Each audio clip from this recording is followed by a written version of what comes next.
Ah,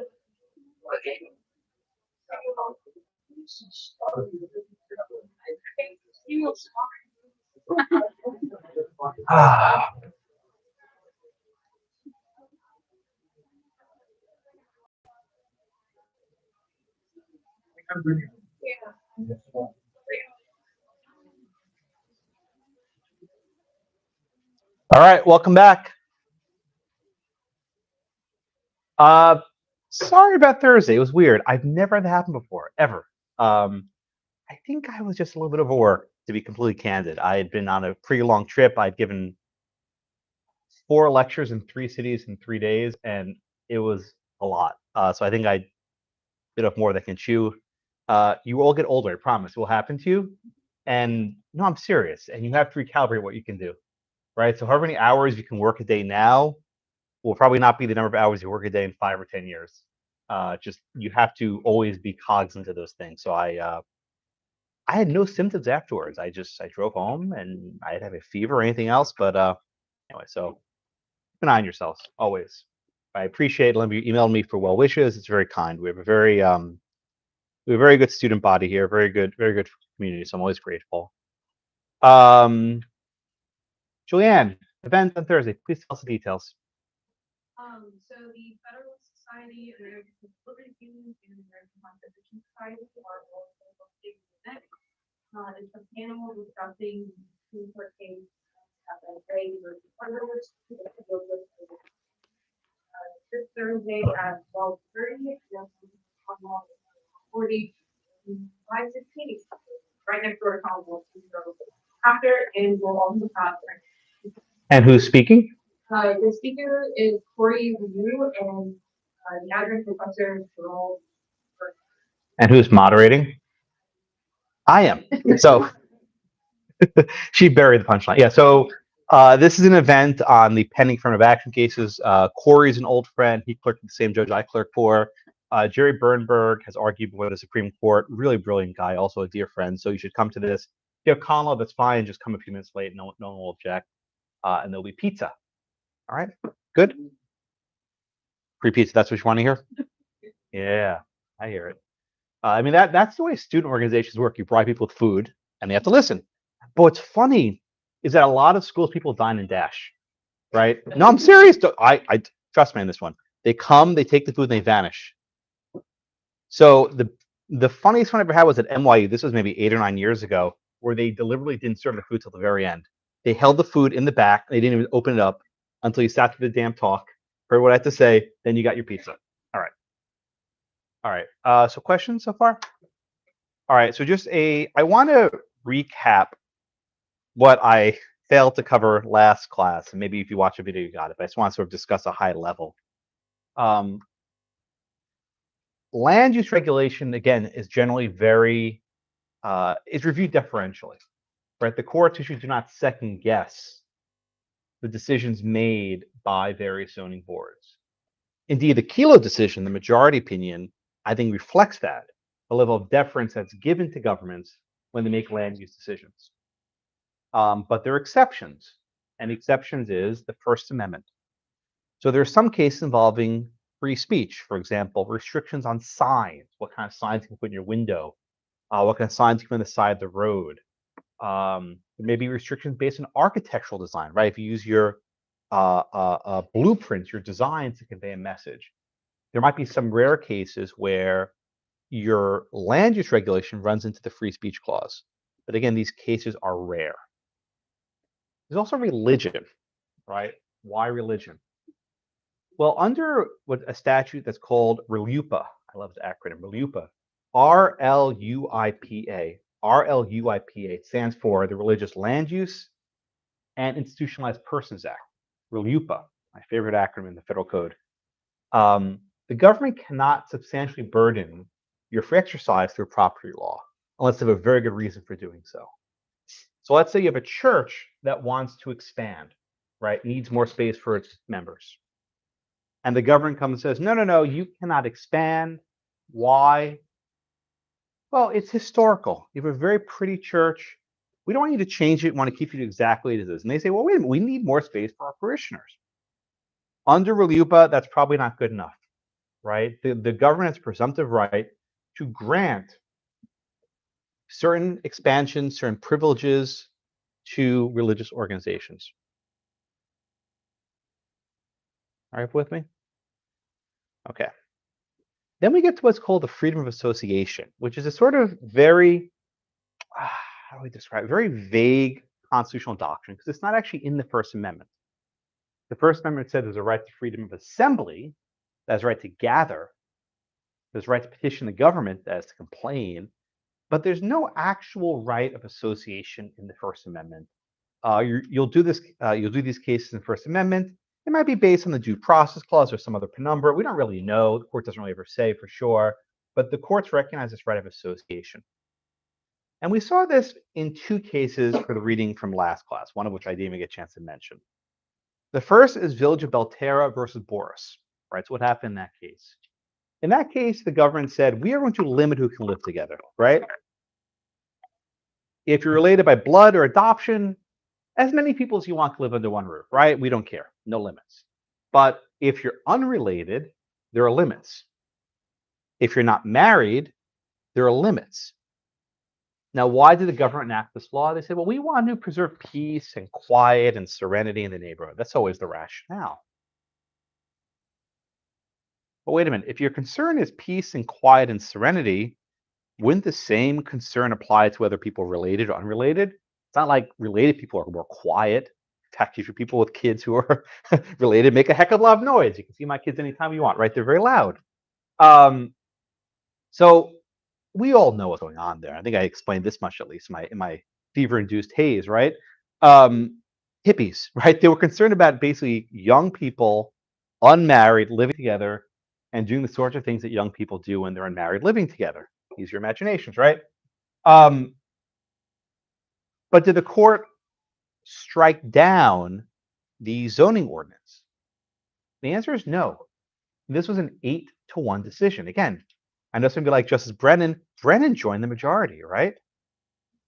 This is a case where the court said we are going to be deferential, right? We are going to defer to the elected branches as they make decisions over what is best for community, peace, and quiet. You had Justice Thurgood Marshall, who wrote the dissent, and Justice Marshall said, wait a minute, right? There's this right of freedom of association. People should be able to associate with whomever they wish. And the majority responds, says, well, sure, right? You can have people over as guests. People can visit you, no problem. They just can't live with you. And that gets to sort of a deeper question of what association means. And the court wasn't interested there, right? Justice Douglas wrote the majority opinion.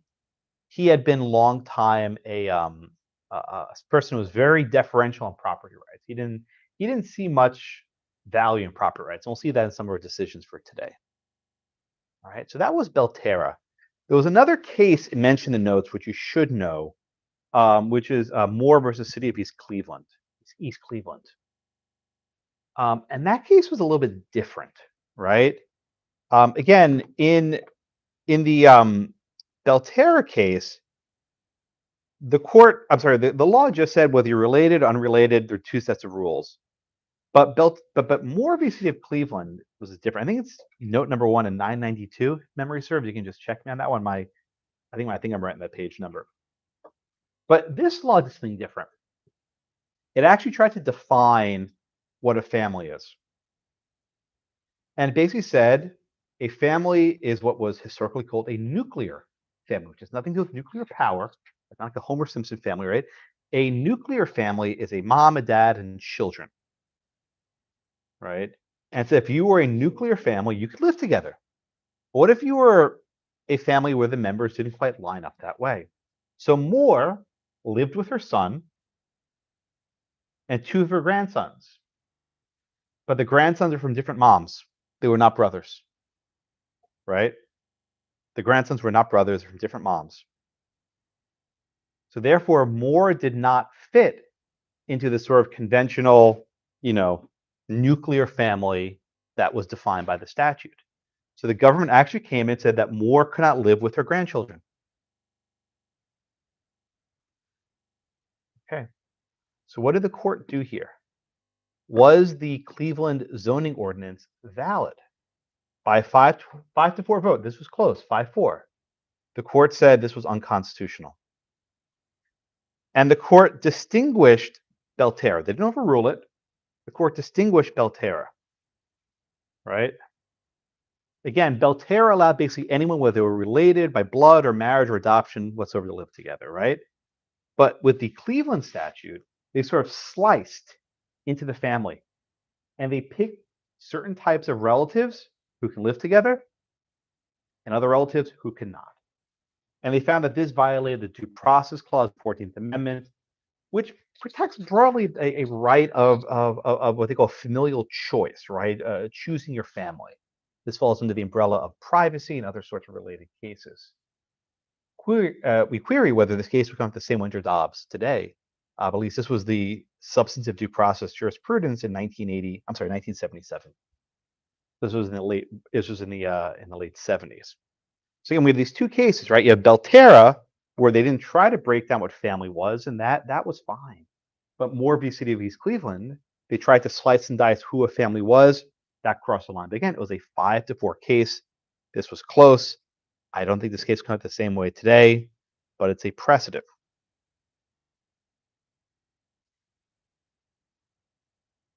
Okay, I think I covered just everything I wanted to cover from the last class. Someone said, you can recite today, Professor, right? You're welcome. Yes, Kelsey. I remember in an opinion that, Brennan was talking about that this, there's a long history of the extended family in the US, like especially within the immigrant population.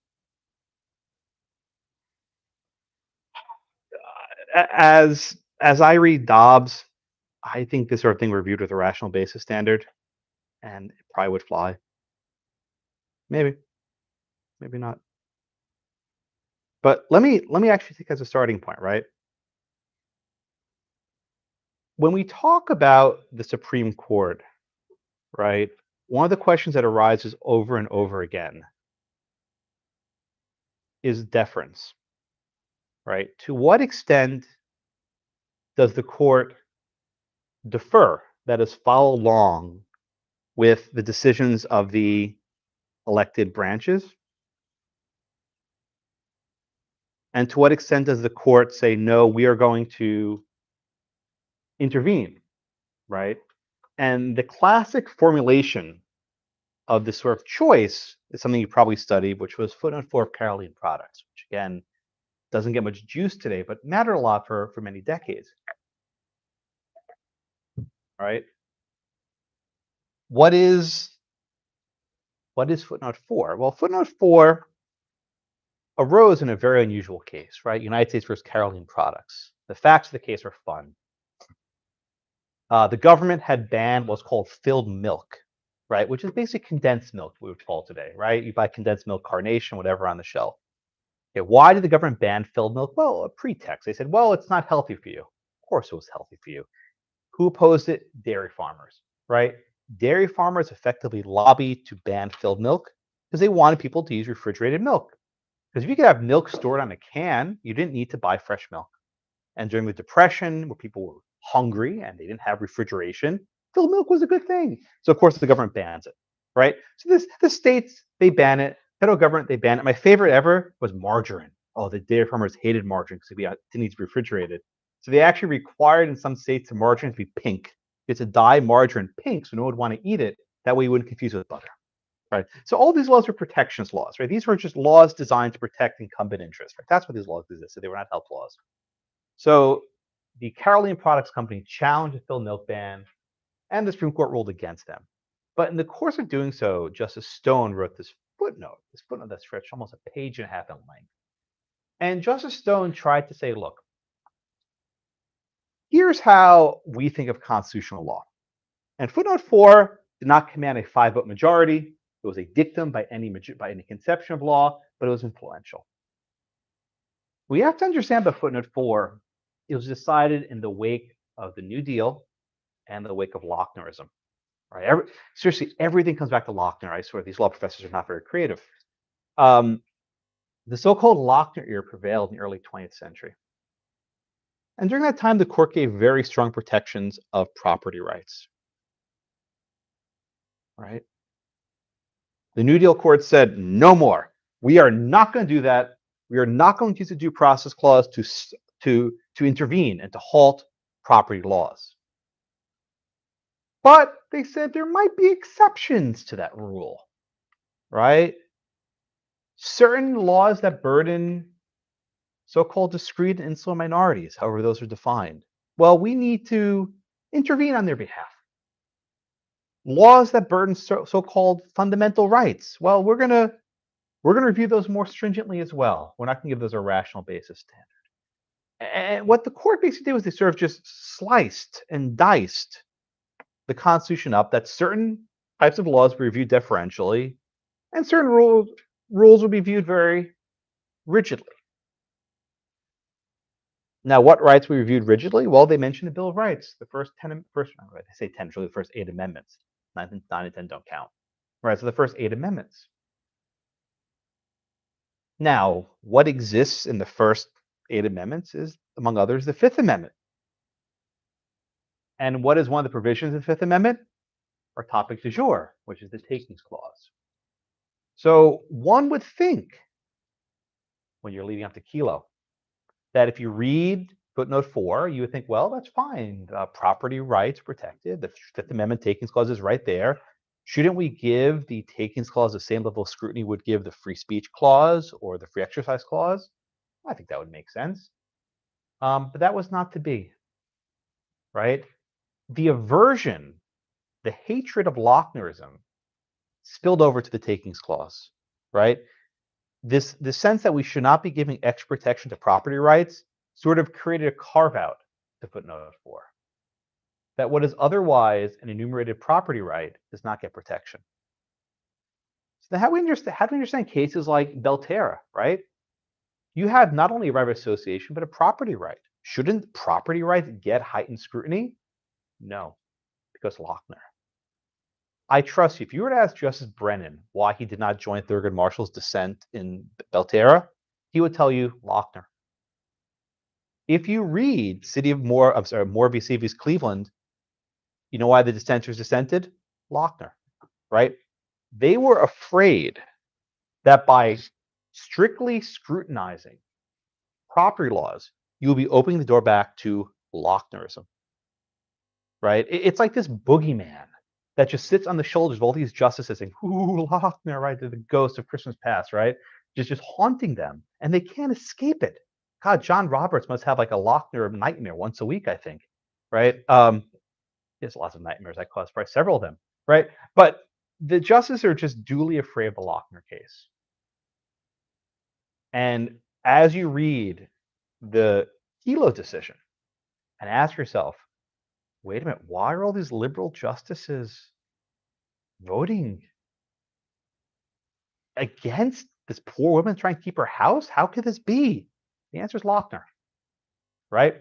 The fear of economic protection, of protection of economic rights, pervades everything, right? Lochner was probably the most important, not the most important, one of the top most important cases of all time, not because what it stood for, but how people reacted to it, that they were just ingrained, that this was this evil thing you could not do,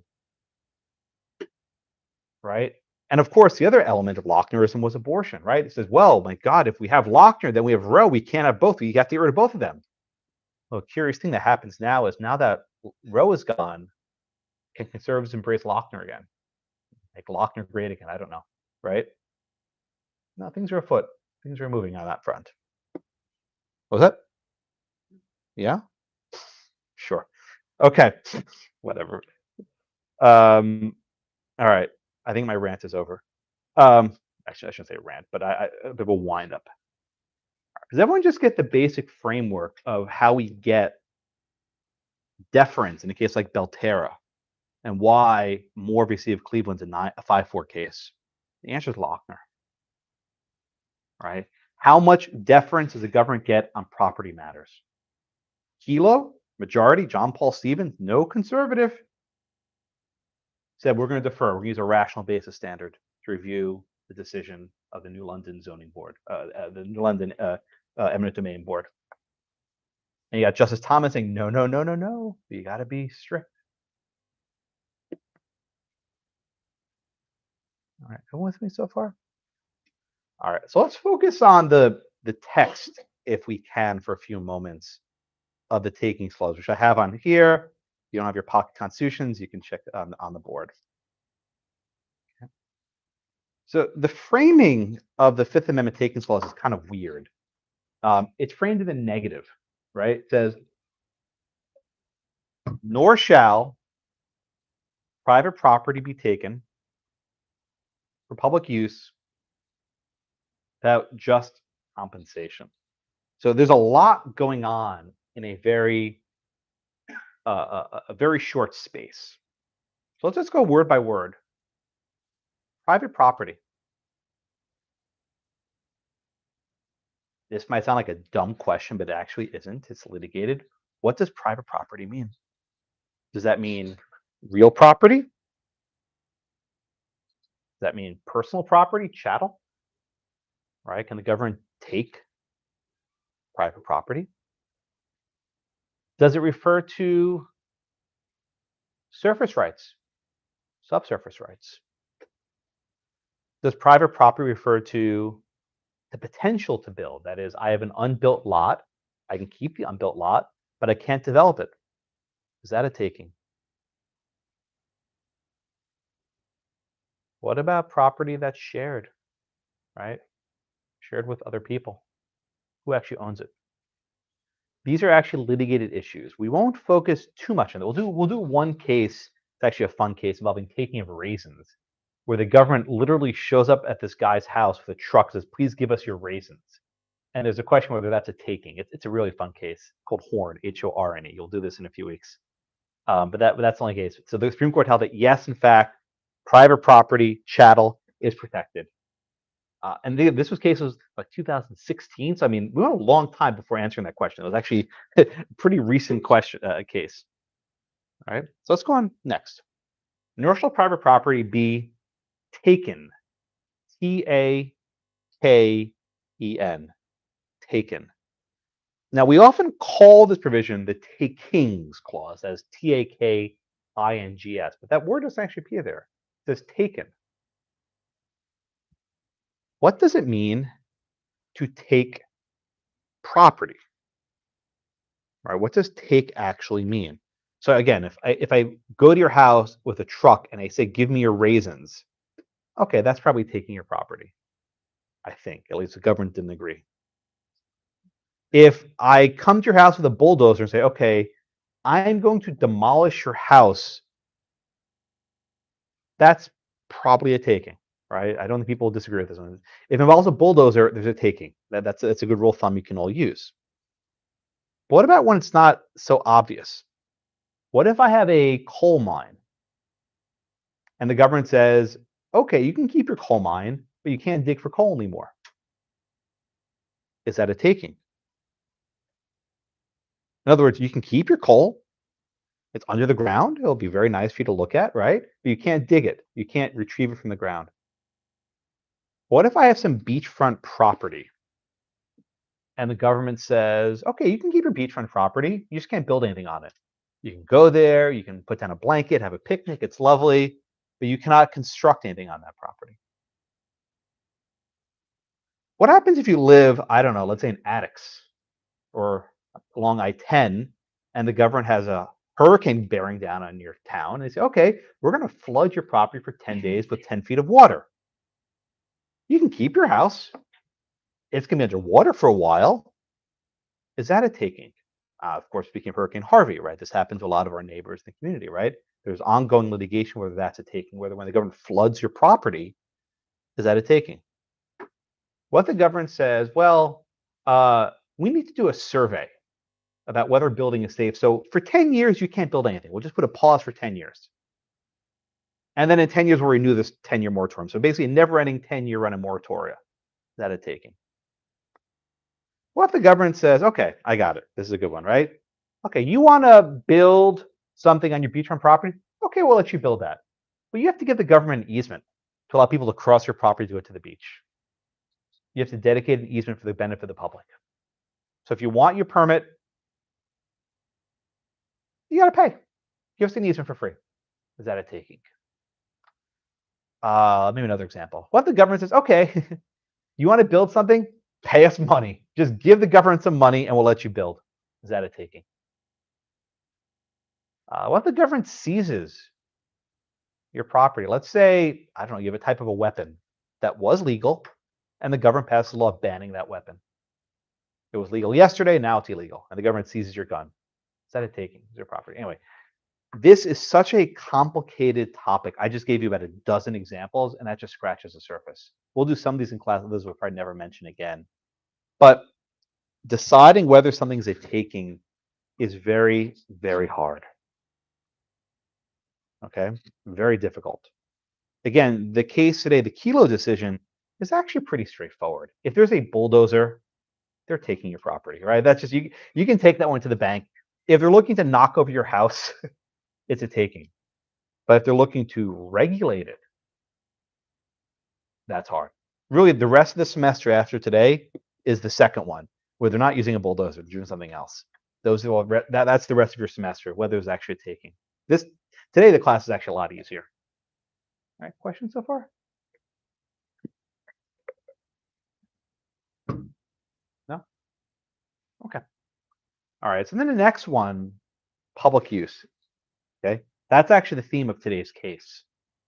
The government is allowed to take property, right? It's not, the takings clause doesn't prohibit the taking of property. It simply says if you do take property, it has to be for public use.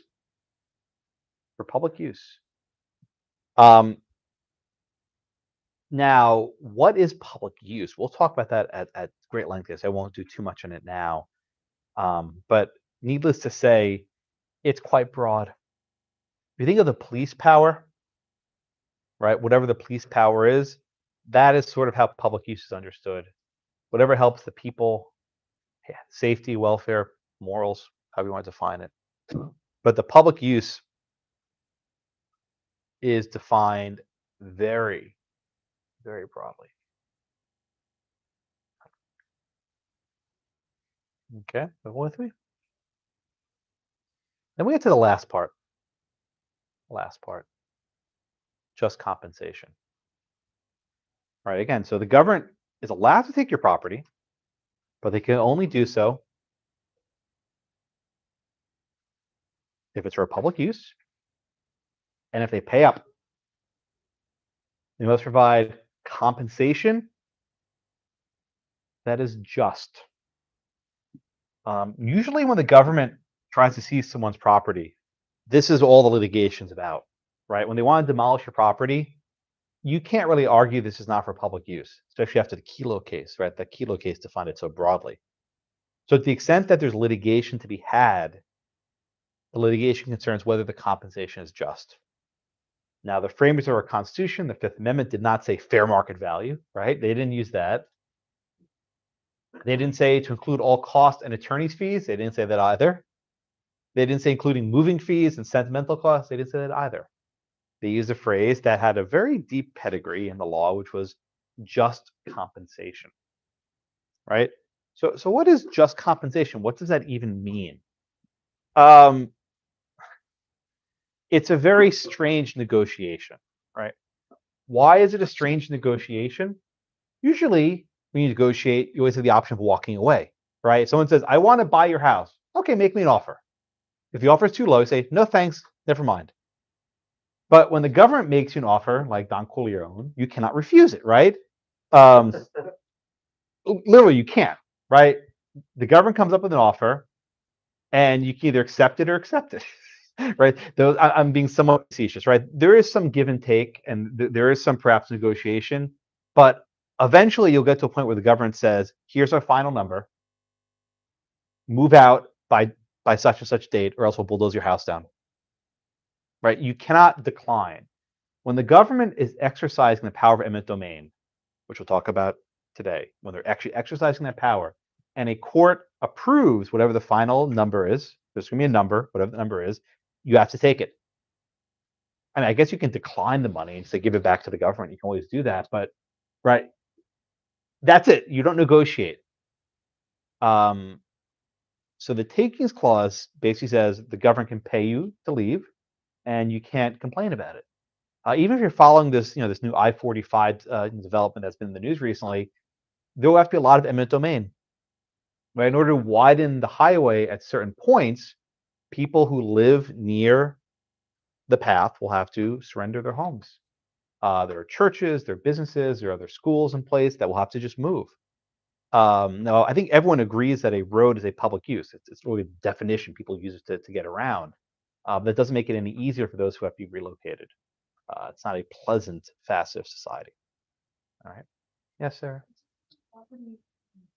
This is clear that the pardoning is violation of racial issues, because I know there was one that were going to move or expand. I think we're talking about the same thing. Yeah, there are many aspects of it, and where 45 would run through. But last I read, maybe correct me if I'm wrong, that they reached more or less an agreement of how to do it. It'll take a decade. They'll just be bumper to bumper traffic next decade till we see it. But we'll see. Eventually we'll get there, I think. All right. So why does the government have this power? Right. I think we all agree eminent domain is an awesome power. I don't mean awesome like, wow, that's cool. I mean it's really powerful, right? The ability to take your property when they need it. Right.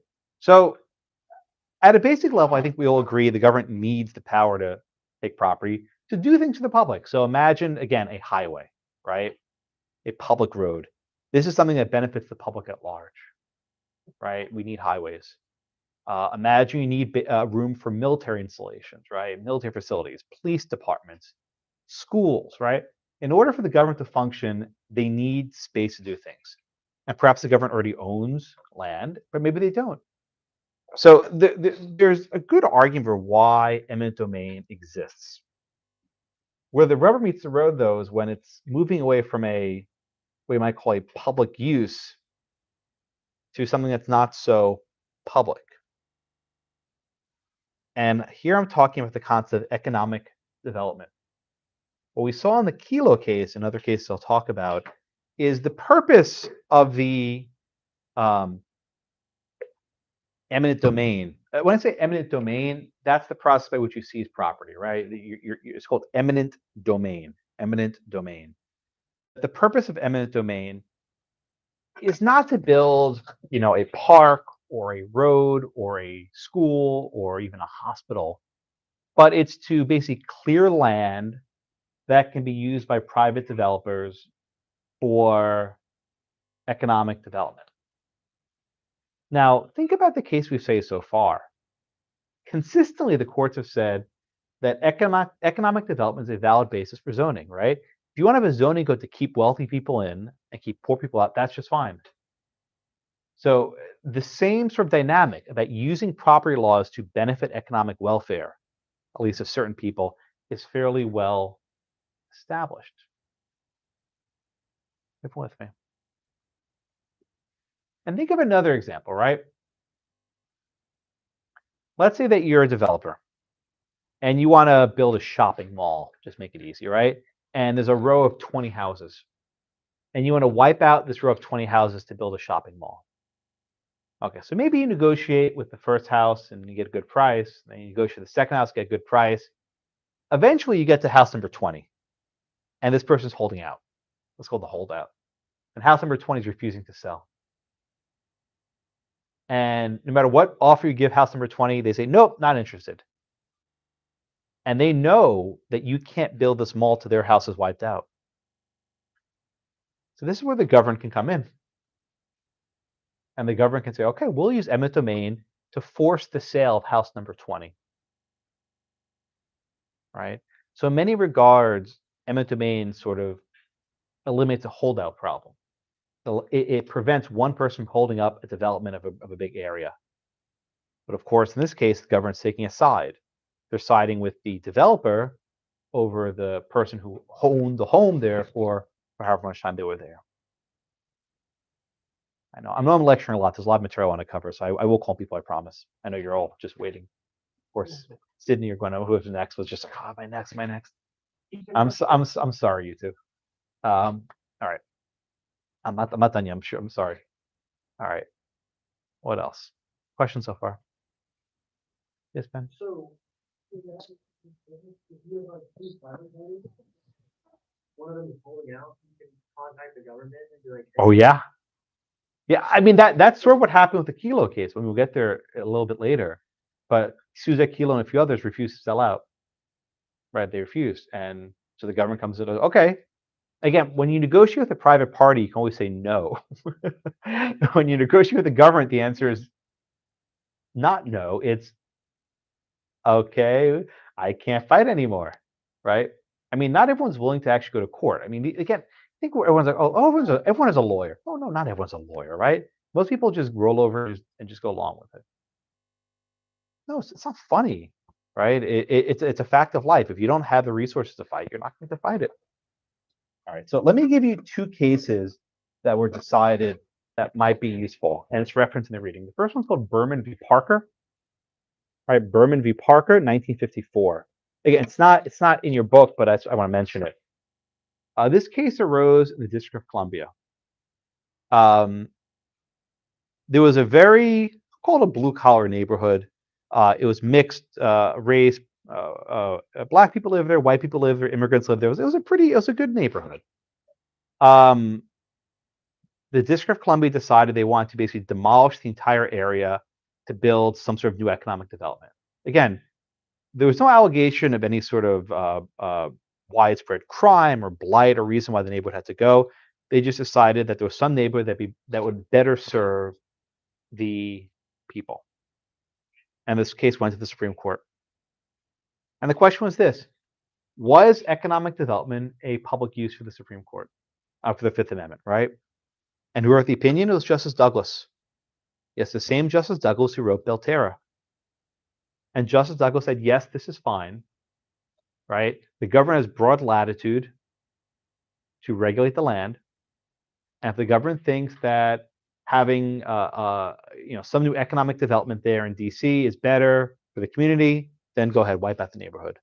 So basically, the government just destroyed this entire neighborhood. If you look at it today, it's not so great. It's not a good neighborhood. So whatever plans there were of making this a better place failed miserably, which is often the case, right? People often seize property and it never comes to plan. Look at what happened at the Connecticut, the lot in Connecticut. Right. So again, that was 1954, right? Berman v. Parker from Washington, D.C. The next case I want to mention came 30 years later in 1984 from Hawaii. Hawaii Housing Authority versus Midkiff, M-I-D-K-F-F. Hawaii Housing Authority versus Midkiff, M-I-D-K-I-F-F. This was a very unusual case. Hawaii, as you can imagine, is very little space, right? These are very small islands that sort of scattered about. And in Hawaii, a few companies owned almost all the land in fee simple, what's called an oligopoly, right? And think of like Dole, right? They make pineapple, right? A few companies owned all the land. So most people didn't actually own the land they lived on. They were just tenants. They had rented. Remember Sawada versus Endo? Remember that case? It was a Hawaiian family with a car accident. It was a marital property case. So lurking in the background, remember they actually transferred the property to their son to avoid the judgment? Remember? Why? Because at the time, property was the only valuable resource in Hawaii. They were trying to shield their fee simple. So that's why they gave the property to the son. Anyway, not important, but that just to connect two threads. So what happened? What did Hawaii do? Hawaii said, okay, fine. We have this problem of oligopoly. So what we're going to do, we're going to seize all this land owned by the oligopolies and transfer it to whoever's living there now. The government basically took almost all the private property that was owned on which people were renting, and they gave it to the tenant. They seized massive amounts of property. Was this for public use? Court said yes, right? We're going to be deferential. If the government decides that massive amounts of property be seized for the public good, we're not going to intervene. And who wrote the majority opinion in Midkiff? Justice O'Connor, who dissented in Kelo. Hard to reconcile those two. It's a little tricky. We'll try, maybe not. I don't know. All right. So by the time you get to the 1990s, The Supreme Court has basically said economic development is a public use, Berman v. Parker, and Hawaii Housing Authority said we're not going to scrutinize the decisions of the government to seize property. It's going to be deferential, a rational basis standard.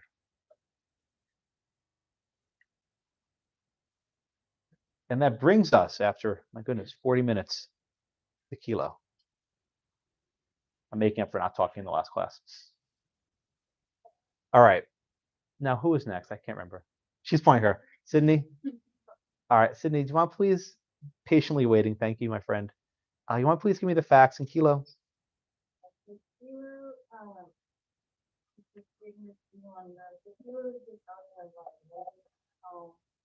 And the city of London, Mhm. they did this plan that they're having issues with the population. They want to basically make this. Having issue with the population, with the people? No, I'm not. That's actually a good way you phrase it. I'm actually glad you did. Just tell me what you mean by that. What was wrong with the people? They were losing people. Okay. It was a small town. It was getting smaller. They were worried about it. Uh-huh. Okay, good. What was this cool plan? Plan was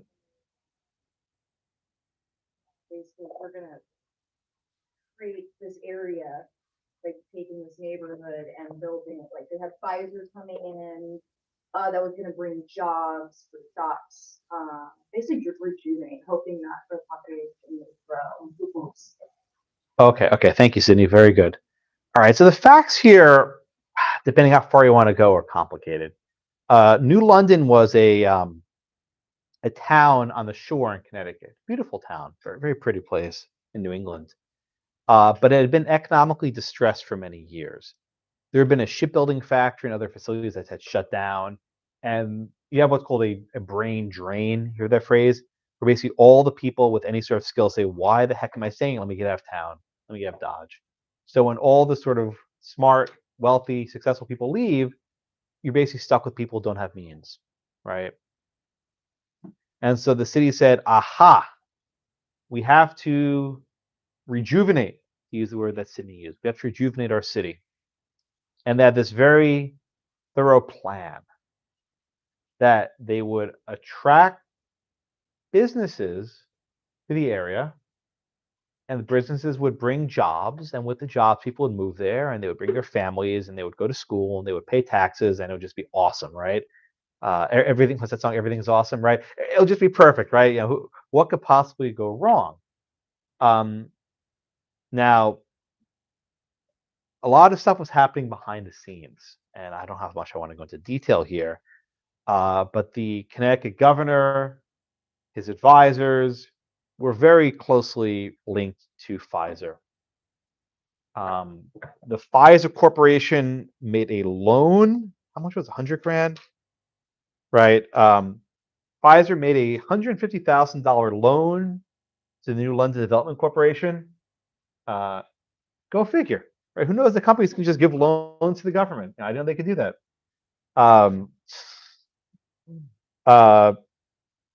People went to jail over this eventually, right? There were people in Connecticut government who actually went to jail, not just over this, but over the entire coziness between the government and the on these and some of these corporations. But there was an idea. Okay, Pfizer would build a research facility right by the water, and let me just show you some photographs. This is a Google photo, a Google satellite image of the lot where Kelo used to live. This was it earlier when they still had some houses there. Now, I visited there. Did I tell you this story? We almost got arrested.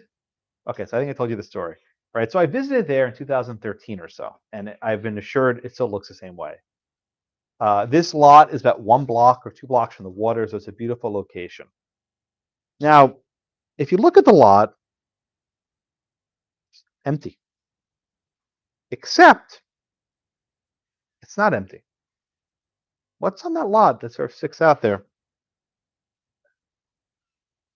Yeah, what's that What's that thing? Oh, you're gonna make it a little bigger.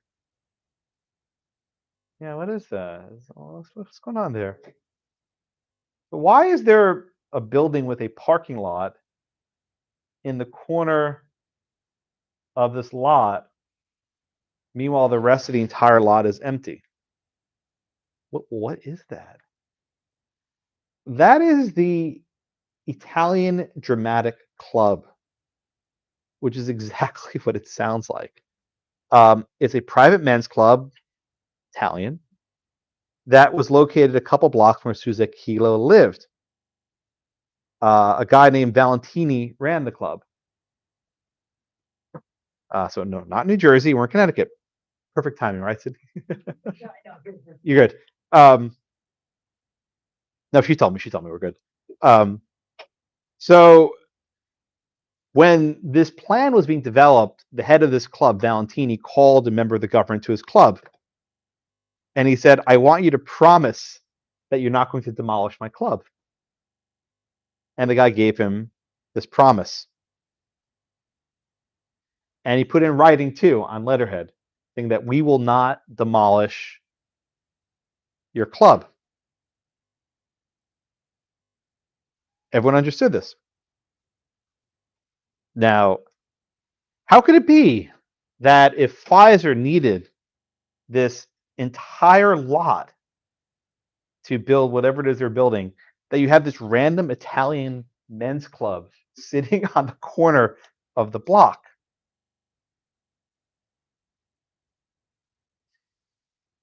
So I think I told you the part where I almost got arrested. Now I had my second run-in with the people there. So after I almost got arrested across the street, I came here, and this idiot, I actually pulled into the parking lot of the Italian Dramatic Club. And I was like, okay, let me go take some pictures. And then this pickup truck pulls in with these two big guys. I'm like, oh crap! And so I got the hell out of there real quick. Did not want to mess with them either. It was a bad day. But that club is still there to this day. And I think what I always sort of show this picture to illustrate is that, well, how do I put this? When the government says we have a very comprehensive plan, it doesn't actually have to be comprehensive, right? It can have a very glaring hole, which specifically the fact that you have this club on this lot. And you really think the Pfizer execs wanted this club there? I'll give you another example. Across the street, there was plans to demolish another property to build a condo high-rise where all these Pfizer execs would live, the executives. And when you know it, that I think it was the chief of staff of the governor put his name on the waiting list for one of those apartments. Wouldn't you know it? Go figure, right? When you're playing with someone else's money, it's very easy to, bestow these sorts of favors. I'm sorry, this case always makes me very cynical and angry. I'm sorry. I try not to get too upset, but no matter how many times I teach it, it never goes away. It still hasn't happened yet. Okay, so what happens? The government goes to a number of their homeowners. This is Suzette Kelo. Oh, by the way, this is her house, right? It was moved. I have pictures of it, I swear. After the house ordered her to, after the court ruled against her, they actually moved Suzette Kelo's house brick by brick, plank by plank, about 2 miles away. I didn't know you could even do this. Yeah, I had no idea. They literally moved every, look at it, they disassembled the entire house. They took every single piece of wood off the plank and they rededicated it about 2 miles away, which I also went. There's actually a sign saying out front, please do not ring the bell, because people living there don't want to hear about the Kelo case. So I just took some pictures from the outside. But they moved the house. But anyway, back when this plan was first announced, they went to Kelo and they said, we want to buy your house. And she said, not interested. And they said, well, we'll give you money. She's like, not interested. And there were a number of people who lived on that block who likewise agreed. They've been there for many years. And they challenged it in court. They said that the taking was not for a public use. Again, the case began in like 1990, and the Supreme Court decided the case in 2005. So we're talking like more than a decade that this thing dragged on for. Okay.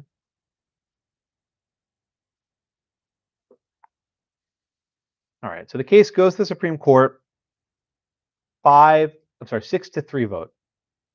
I'm sorry, a 5-4 vote, right? Justice Stevens writes the majority. Justice O'Connor writes one of the dissents, and Justice Thomas writes the other dissent. At the time, Chief Justice Rehnquist was very ill, so he was barely even there. He wasn't involved in the proceedings at all. But Scalia joined the Thomas dissent otherwise. Okay. So let's start off. Daisy, help us out here, please. Why did the court uphold, or why did the court find that this eminent domain exercise was for the public use?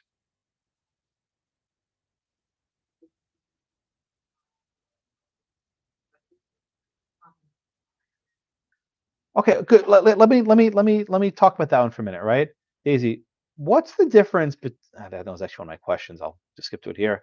What's the difference, Daisy, between public use and public purpose? um, For the public use would be for the benefit of the public at large. Okay, and what about public purpose? Well, let me ask you a question. Could I have just walked into the Pfizer facility and say, hey, this is public. Can I walk around, check it out? No. Can I walk into a public park? Yeah. Can I walk along a public road? Can I walk into a public school? I mean, that sounds kind of creepy, but like, in theory, someone got business at the school, can I walk into the public school? Right? But the government seizes property to then sell to some, corporation. Can I walk onto that building? No. So at a basic level, right, we have these two terms: public use, public purpose. Public use and public purpose. They're different, right? Public use is things, to oversimplify, it can be used by the public. A road, a school, a park, a hospital, right? Anyone can walk into a hospital. They may not treat you, but you can at least walk in, right? A government building, a courthouse, right? Anyone can walk into a courthouse, right? In fact, there's a constitutional right to enter a courthouse, right? These are things that historically have been public use. Maybe a canal, right? The government wants to dig a canal, right? That's a public way. A railroad. Think of the common carriers, right? The reason why the government can seize property to build railroads is precisely because they're common carriers, that everyone has a right to ride on the rails, right? When the government builds a highway, it's a public road. Okay. But starting with Berman v. Parker in the 1950s, the court began to expand this concept of public use to what might be called a public purpose. A public purpose. And public purpose is not so narrowly defined, right? Public purpose can include things that can benefit the public. That was, I think, the words that Daisy used a moment ago, right? And that includes community redevelopment, economic development, right?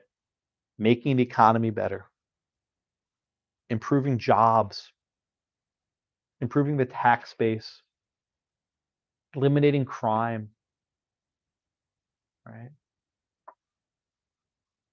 The phrase public purpose is virtually limitless. And here comes an important point. Does the government have to submit actual guarantees that these benefits will accrue? No way. What they just, I won't say make it up, but they make very unrealistic expectations what will happen.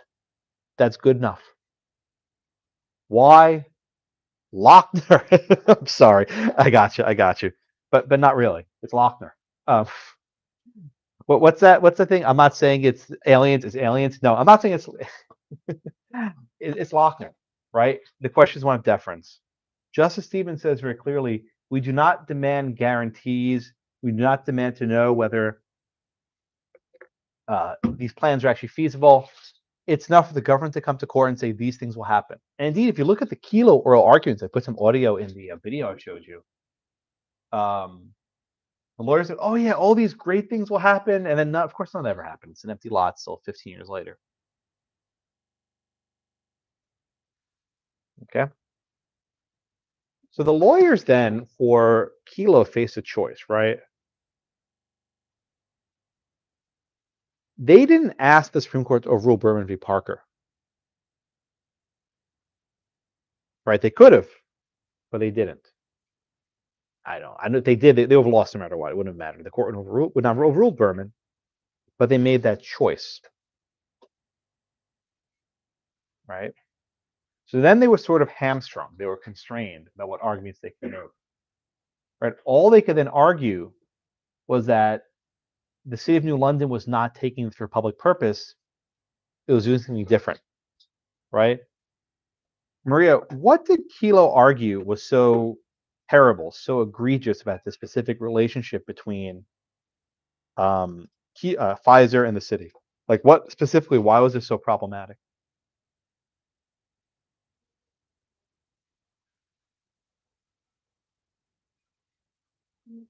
Because it would be the private. That's it. It's the handoff, right? It's specifically because the land was being taken from Kelo and then be given to Pfizer directly, right? It wasn't that the government saying, okay, let's seize this land and then we will hold a public auction and the best person will come forward with, a bid of how to redevelop it, right? We have public auctions. There was a very cozy relationship where basically the city seized this property because that's what Pfizer wanted. And they were basically doing the bidding of this company. And that's sort of what Kelo argued. It didn't work, though. Didn't work. The court said there was an integrated development plan, there was a purpose, and therefore it's in the Fifth Amendment.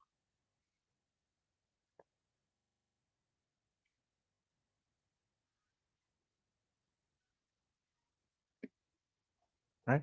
Now, Justice Kennedy did concurrence. What did Kennedy say in his concurrence? Is that in your book? Oh, I always forget. Is okay, good. I never remember they put in your book. Because I know this case so well. What did Justice Kennedy say?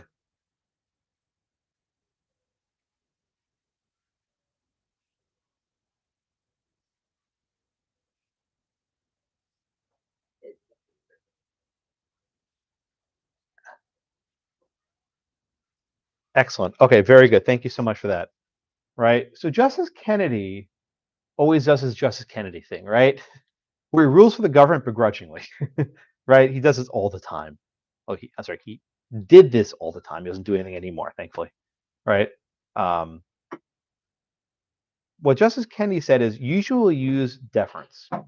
We use a rational basis standard for review these economic regulations. And again, he is worried about Lochnerism, right? He cites Williamson v. Lee Optical, which is the anti-Lochner case. But he said in some cases, courts have to look more carefully. That is, the taking is designed to benefit a particular party with only, quote, incidental or pretextual public benefits. What does that mean? If there's, say, a transfer to Pfizer and no chance Pfizer improves the community, Kennedy would say that's not in the public use. But so long as there is some non-fuzzy benefits, that's good enough. So Kennedy said there might be some rare case where he applies a more rigid form of scrutiny, but this is not it. And frankly, this is not it. I don't know what it is. Like, where would it be that there's such a clear evidence of transfer from A to gift to B? Why? Kennedy thinks that economic development is a public use. And of course, Pfizer benefits, but that was not the primary motivation, right? Kennedy says the primary motivation was to enhance the area. Again, the primary benefit was not to benefit Pfizer. The primary benefit was to benefit the community. And whether we believe that or not, I don't know. I mean, I think we can be non-cynical, right? I think people in the government really want to help their community out, but they sort of did so in a way that's going to obviously benefit one particular company, one company alone.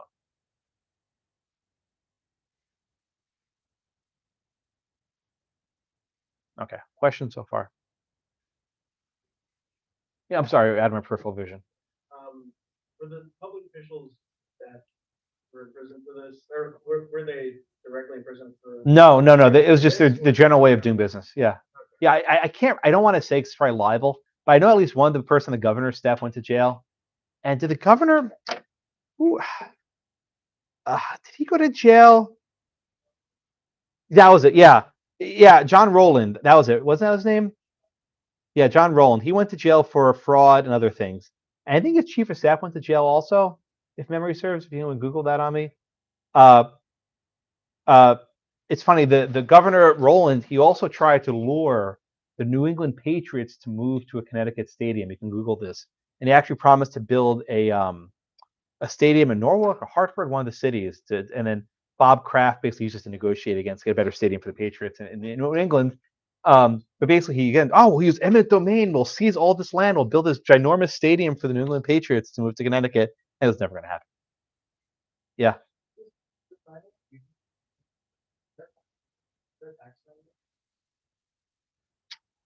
That's a good question. I have no idea. No one's ever asked me that before. I don't know.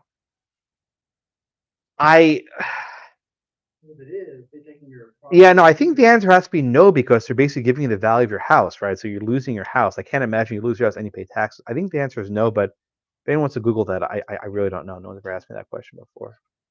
Yes, Elise. I'm sorry. Patty, yeah? Is that in Texas, you're saying? Like if it's your principal residence, then would it be depending? It's as if you had sold it. Wow. Okay. Go figure. Yes, Elise, I'm sorry.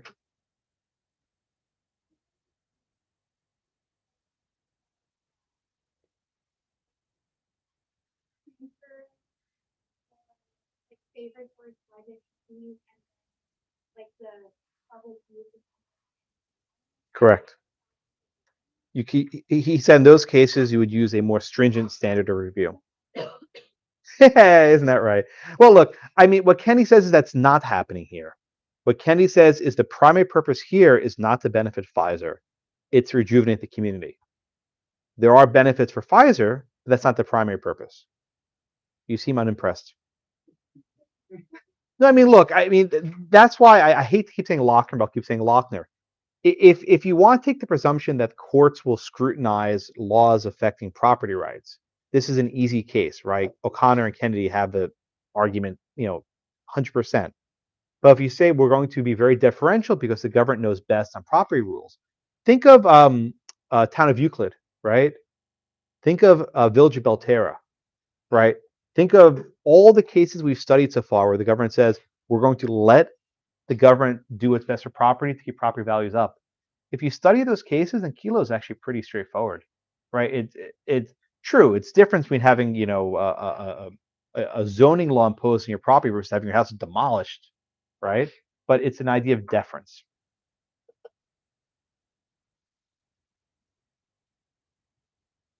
Yeah, and this was it.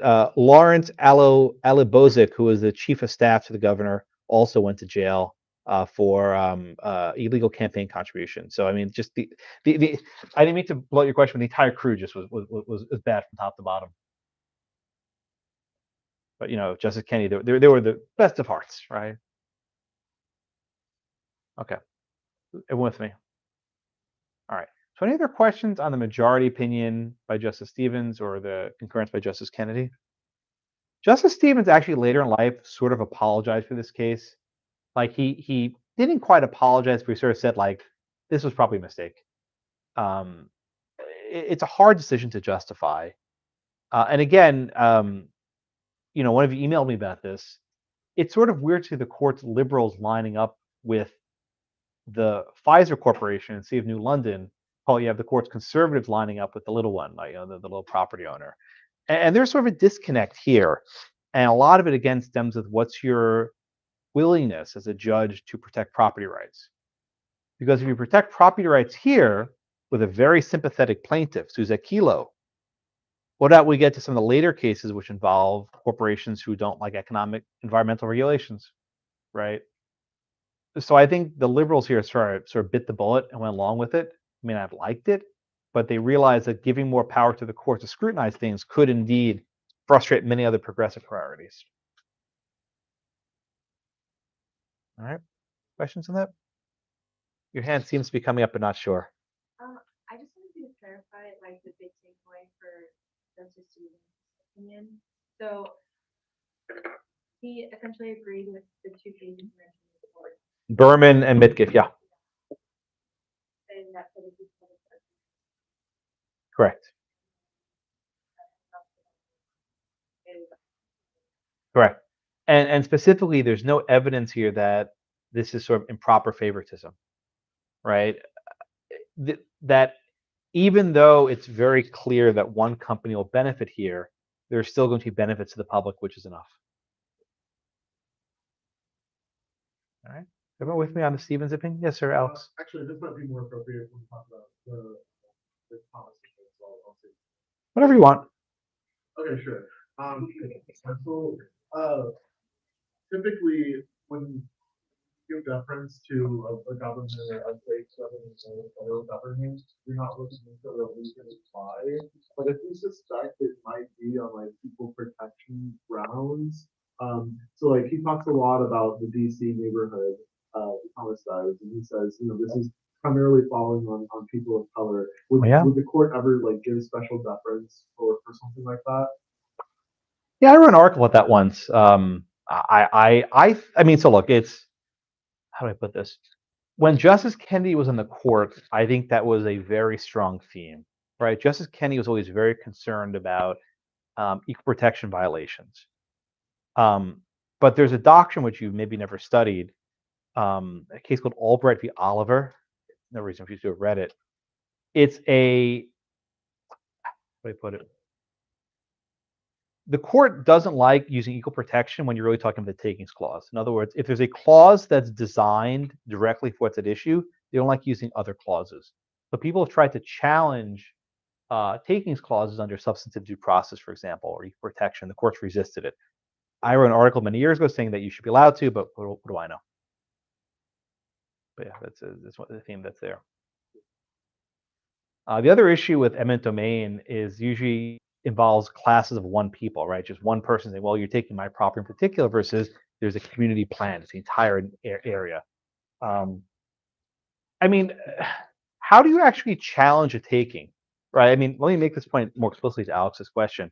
How did this case wind up at the Supreme Court? Did Kelo sue the city to stop the taking? No. The city filed what's called a condemnation action, right? The city moved to condemn Kelo's property. And usually the only issue is how much we're going to pay you, right? But Kelo objected to the condemnation on the ground there was no public use. And that was the issue that litigated up. It's actually very hard to sue the government to stop them from taking your property. You can't sue them. It's also very hard to sue the state government and federal court to block a taking. Generally, these issues only arise over the issue of condemnation. Julianne, was your hand up? Did I answer correctly? Good. I think I did. Right? We'll study other cases that go to court a little bit differently. So imagine the government says, okay, you need to stop using your property for, you need to stop developing on your property, right? And then you go to the government and say, okay, you want to give me that regulation? Pay us. And you actually see compensation from the government. So most actual litigation concerns the compensation issue. It's very hard to raise an equal protection defense. The courts are not going to be interested in it, unless there's some obvious instances. Although, as Thomas discusses in dissent, it's pretty clear who's getting their houses knocked down here. Yeah. Questions so far? Okay. All right. Let's move on to Justice O'Connor's dissent. All right, Paolo, what did Justice O'Connor say here? limitations for economic development and that's the way of companies can see because then you know what Why can't you do that? uh, it's washing out the distinction between private and public property. Okay, very good. So O'Connor, again, she wrote the opinion in Midkiff, which basically allowed Hawaii to seize almost all private property. So maybe she had a change of heart. We don't really know. She never really explained it. It's not her job to explain it. Maybe it is. It should be, but she never explained it. But O'Connor said we cannot eliminate distinction between public use and public purpose. right? And now anyone's property is at risk of being demolished if the government deems it not the highest economic value. And she have a very famous example. Could you take a Motel 6 and demolish it to replace it with a Ritz Carlton? And under the example of the majority, the answer is always going to be yes. So no property would be safe. But that creates a hard question then, right? Right? What is the correct line? Let me ask you a question. How would you draw the line? In other words, let's say that Justice O'Connor had the majority, and you had to write a rule of when the government could seize property. How would you actually draw that line?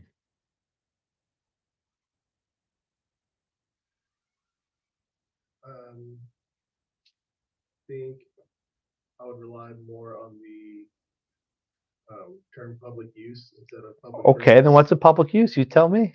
Say that the taking has to be related to substantial use of the public instead of kind of a back way end of giving private property for public purpose.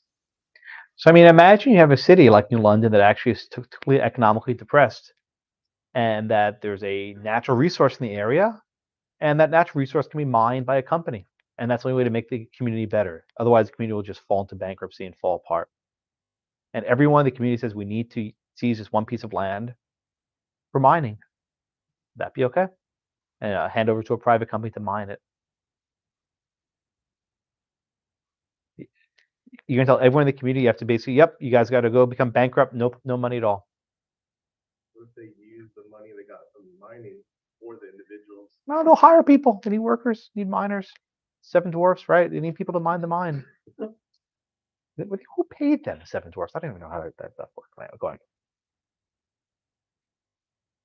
Off to work we go, huh? Caitlin, what do you think? If you were writing on a blank slate, how do you actually define public use? In other words, the majority is an easy job. They say, look, we're just going to defer to whatever the government says. But actually writing an opinion of when you can use property, when you can't, how do you do that?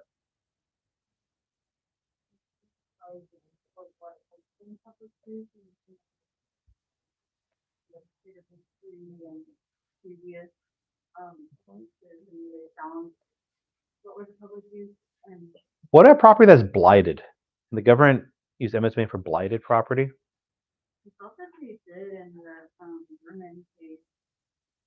So what if your house has a crack in front of it? Is that blighted property? No, Why not? not like in a ruin, like. How do you define blight? What if you want a very pretty neighborhood where everything's trees and manicure, everyone looks really nice, and you have a crack in your sidewalk?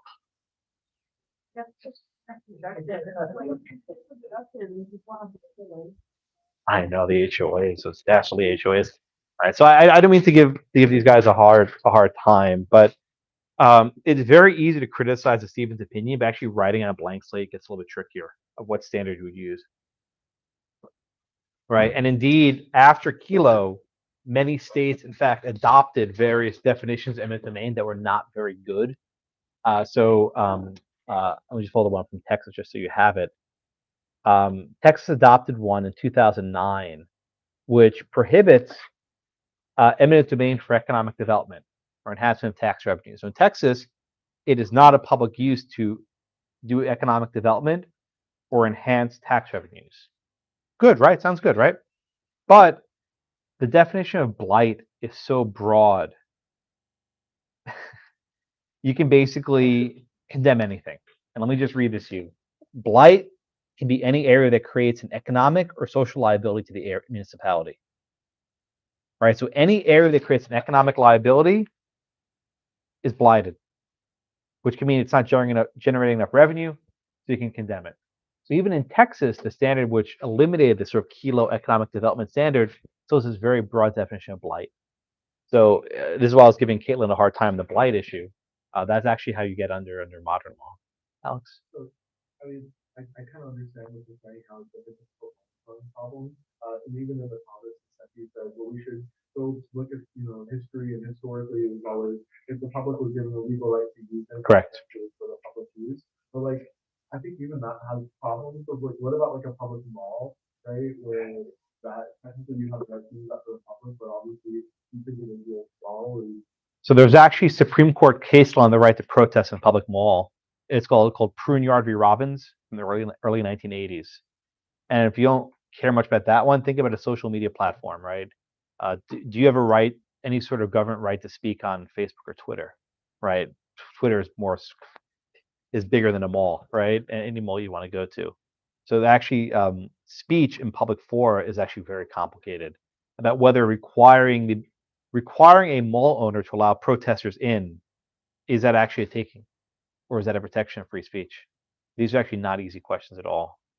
But there are a lot of spaces that are somewhat open to the public as well. Railroads, common carriers, among others. Yes, Kelsey? That like the state's eminent domain protections in the wake of Kelo weren't very efficient. Is it mostly because of this definition of blight? That's where a lot of it came in, yeah. Yeah, actually, my property professor, his name was Ilya Soman, professor at Mason, has written about this for almost 20 years now, it seems, where he cataloged a lot of the post-eminent domain reforms after Kelo. And some of them were good, some of them were not so good, but a lot of them still had this broad definition of blight. But let me pause just briefly. The reason why there was so much reform was people hated this case. This was a very unpopular case. And it wasn't just unpopular on the left or the right. Everyone hated it, right? You had Al Sharpton and Rush Limbaugh lining up to oppose this decision, which doesn't happen very often on the Supreme Court, right? This is the case people says, wait a minute, the government can do this, right? It's like they can take your house because of whatever economic development. People don't even understand they could do this. And perhaps that was one of the criticisms of the Thomas dissent. It's like, look, if this is so unpopular, let the people amend their own laws and they can make eminent domain harder. There's actually Judge Posner's argument, right? If Kelo is so evil, let the people amend their own laws and make it harder to seize property. The response to Posner, of course, is, well, you should talk about that response to constitutional rights. If it's in the Constitution, you don't need statutes, right? That's why the Constitution's there. But Posner made that argument very effectively post Kelo. All right, Katerina, let's go to the Thomas dissent. What did Justice Thomas say? He said that he would limit the court's public use law instead of returning to the other cause that the government is responsible for the public.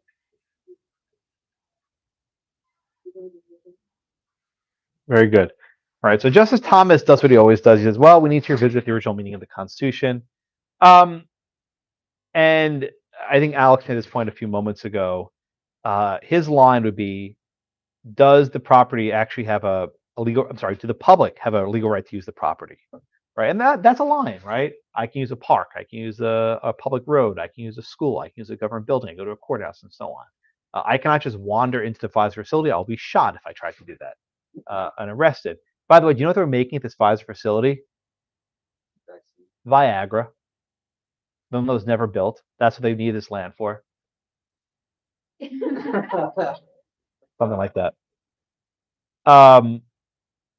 Thomas made then a number of constitutional points, right? He brings in footnote 4 of Caroline products, right? There's a lot of evidence showing that those who have their houses seized are those who are least powerful. This is not a surprising fact, right? If you have a lawyer, you can stop these sorts of things. So he said, if there are any discrete and insular minorities who need reinforcement, it's here. And it's a double whammy for footnote 4 because it's a Fifth Amendment, meaning it's enumerated, right? It's enumerated right, which you get heightened scrutiny under the Caroline products framework. But again, Thomas was in dissent. It was 5-4, and Kelo lost. Her house was demolished, and then a funny thing happened along the way. Pfizer acquired Wyeth, which is another pharmaceutical company which had a plant across the river. And guess what? Pfizer said, oh, you know what? We don't need anything in New London anymore. Just kidding. Never mind. Someone asked me recently, could the city have sued for breach? Right, in other words, could they have sued Pfizer for breach for basically like, I don't think Pfizer ever signed a contract promising to build a facility, so I think there's no actual breach. So as a result, the land remained empty. And I've been assured to this day, 2005 case, today 2023, 18 years later, the land is still empty. The only residents are the Italian Dramatic Club and some feral cats who have been made the lot their home. So at least someone's using the land. It's very cold too. It's right by the water. I went there at a conference at Yale some years ago, and I actually just drove up there. It was freezing, so it's not a pleasant place to live. But anyway, I'm not a New Englander. I don't have the hardy seafaring spirit. Yes, sir. If something like this happens, does the government have the ability to sell it to private individuals? No one wants it because the area is economically depressed. Who wants to live there, right? But yeah, basically the government owns a lot in fee simple. They can sell it, but no one wants it. Again, there is a General Dynamics facility across the street, but there's not, the sort of sprawling research facility which Pfizer is going to build. Next. So when we were talking about like eminent domain, we were like talking about what is just, right? So does the government kind of sell property cheaper than fair market value? All right, so there's two numbers to think about, right? The just compensation what's paid to Suze Kelo. That number is actually very hard to calculate, right? Because it does not include what you might call sentimental costs, right? Kelo and her neighbors been living there for many years. They were attached to the land. They had an emotional connection, right? This is the house you raise your family and you raise your kids in, the one where your kid took his first steps, right? You have a connection to the property. The government will not compensate you for that. Logistically, they don't compensate you for your moving costs, right? You have to move, hire a moving company, and so on. They don't compensate for that. And then we get to the question of what actually fair market value might be, because none of these people want to sell their house. The reason why they're selling was a forced sale. And indeed, in many regards, the purchase price was somewhat weird because it was an anticipation of this huge influx coming in. So basically, you're buying at the lowest possible point, right before anything is actually built. So the price the government gives you is nowhere near what you want it to be, right? Now, perhaps some people said, oh, I want to move to Florida. I don't care. Just give me the money. And then they took it. But at least people who want to keep the house, it wasn't there. Now, your second part of your question about what will the government actually sell the land for? Well, at present, the land's worth about zero, right? Because no one wants it, right? No one wants this land, so it's not worth anything. Maybe they have the Italian Dramatic Club as a neighbor, might be nice, but no one actually wants to be there.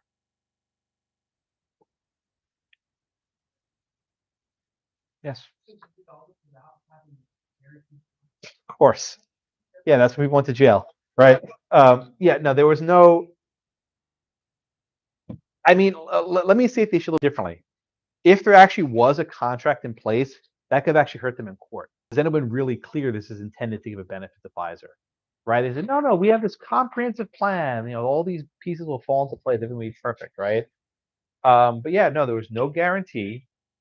And indeed, Justice Stevens said, it's not our job to scrutinize whether this plan will actually work out. And he meant it, right? It's not the court's job. It's very often the case that these eminent domain plans do not come to fruition, right? It's very common that the promises made are not kept. Because think about it, you're negotiating with someone else's property, right? You're making all these plans with someone else's value and using taxpayer dollars to seize the property. So it's really no sweat off your back if it doesn't work out. So in that case, say I pay you out and I take the land, if nothing ever comes of it, do I get to stay there? Do I get the land back? Nope, because Kelo had to evacuate. She had to leave the property. Alex? So, I mean, obviously, we know that the first thing is very. I have a hard time, like, with the type of veto that they talk of, parcel 4A, sorry. That's a 2.4 acre site, and they said it's gonna be used for this, or this, or this, or this.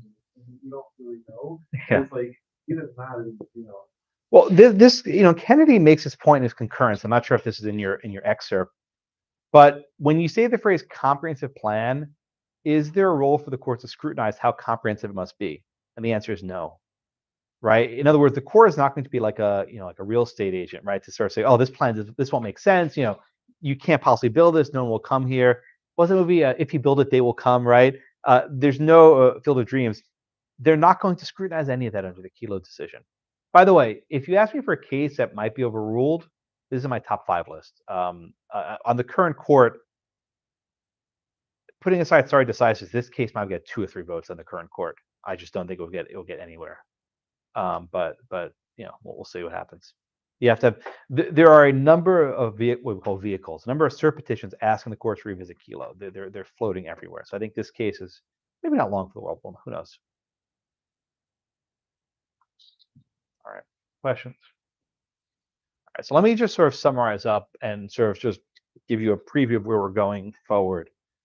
Today's class focused exclusively on the question of whether, in fact, it was a public use. And sad to say, public uses means everything, basically anything with public use. So if the government wants to take the property to improve the economy, they can do so. We will not come back to the phrase public use the rest of the semester because it basically after Kelo, the issue's blown up, right? There's not much to study there. The rest of the class focuses on the question of whether there's a taking, that is, whether someone actually takes your property. And in class for Thursday, we'll do two cases involving what you might call the police power, right? Is the regulation of property amounting to a taking or not? Okay, next. When you say that this is one of your cases that you think can get overruled, like what part of it? All of it? No, I think specifically the conflation of public use and public purpose. I think that won't stand. So you think like the court? Guys, he's talking. Okay, well, let me finish. Come on. So you think the court will like actually give a definition for both? We'll try. All right. Anything else? All right. I'll see you all in class on Thursday. Thank you so much. I didn't break into a sweat day, so I think I'm good.